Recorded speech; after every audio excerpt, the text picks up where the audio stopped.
number and remove 5,000 from it, your total cost would increase by 1,777.01 Okay. So really important to understand that you have two scenarios. I give you the budget, you can solve for quantity, or I give you the quantity and you can solve for the budget.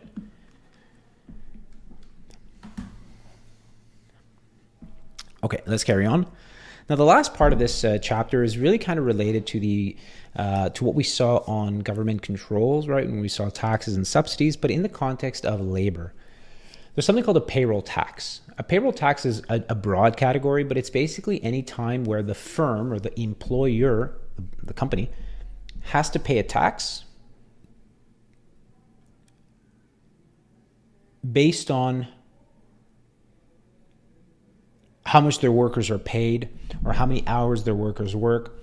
A good example of that would be like Social Security or employment insurance, where for every dollar that the employee earns, or for every dollar that the company pays their worker, they have to give a certain amount of money to the government. They have to pay a tax to the government. Now, the effect that this has is that it becomes more expensive to have workers. That's really the ultimate effect. Just like a tax does, it makes it more expensive on the consumer. So if it's more expensive to have workers, well, you're going to hire less workers. So right off the bat, a payroll tax reduces the total amount of employment because it's more expensive to hire workers, as I said. Now,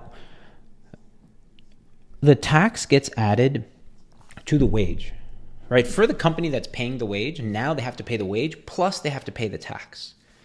So it's kind of like when we were doing taxes, we're adding it to the price in the demand function. So we'll do an example of that in a moment. But there's also something called the labor. Actually, let's do the example first, and then we'll talk about the labor subsidy. So say you have a demand here.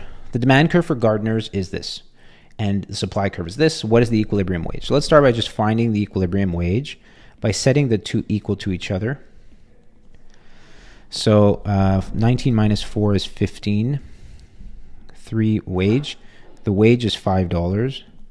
And then if I plug it back in, the labor, or the gardener in this case, 19 minus 5 is 14. Okay, so that's the amount of labor, that's the gardener, and the wage is $5. So if you hire a gardener, you would pay them $5, and there would be demand for 14 of them. But now let's say the government were to impose a $2 tax. By how much will the gardener receive? In other words, what is the new wage? How much will the customer pay? So what is the wage plus the tax? And how much money will the government make? The government revenue would be the tax times the labor. Just like when we did taxes, it was tax times quantity. So let's do it. As I said, you would take your demand function and you're going to add the tax to the wage. So the wage plus 2. And then if you kind of organize this ends up becoming 17 minus W. That's your new demand. We'll call it demand 2. And then take that new demand and recalculate your equilibrium by setting it equal to supply and see what happens. You send this over. This now becomes 13 equals 3 wage. The wage drops to 13 divided by 3, which is 4.33. The gardeners now are only going to receive $4.33. The wage will fall. So that's the first answer. How much will the customer pay? Well, now the customer has to pay that wage plus the tax. So they would have to pay $4.33 plus $2. So $6.33. This is how much the customer pays. And then the government revenue would be $2, that's the tax, times the amount of gardeners. So to figure out the amount of gardeners, we want to take this new wage and basically plug it back in to our demand equation. So 17 minus 4.33. So 17 minus 4.33 is 12.67. Remember at equilibrium, there was 14 gardeners that were being hired. Now that has fallen to 12.67. So the government is going to make $2 times 12.67. which is about $25.34. So if we just organize this, let's say how much will the gardener receive? We'll call that A. So that's here, right? This would be A. How much will the customer pay? We'll call that B. So that would be here. How much does the government receive in taxes? We'll call it C. That's right there. Okay, so it's very, very similar to what we saw before, just in a new context.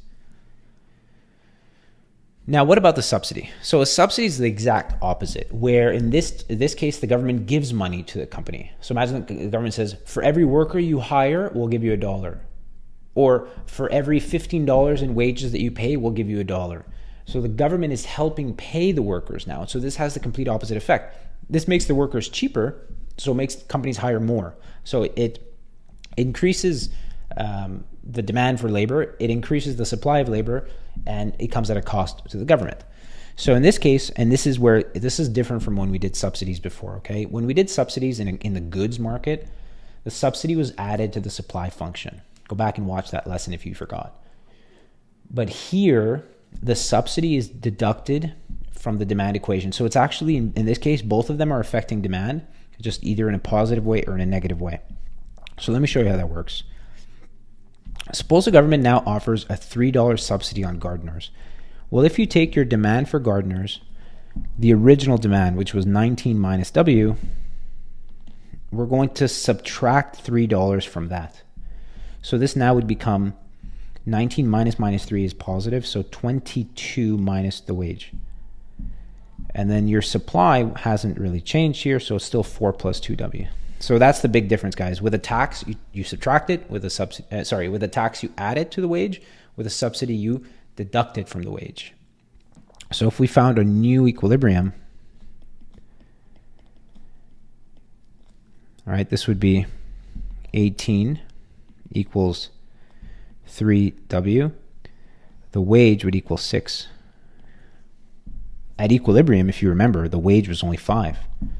So because of that subsidy, now gardeners are getting paid more. So we'll say, how much will the gardeners receive? That's this here. They're going to receive $6. Question B, how much will the customer pay? Well, the customer is going to pay the wage minus the subsidy. So they're going to pay $6 minus the $3 subsidy. So the customer is only going to pay $3. So if you take that $6 now and you plug it back in to that equation, 22 minus 6 is 16.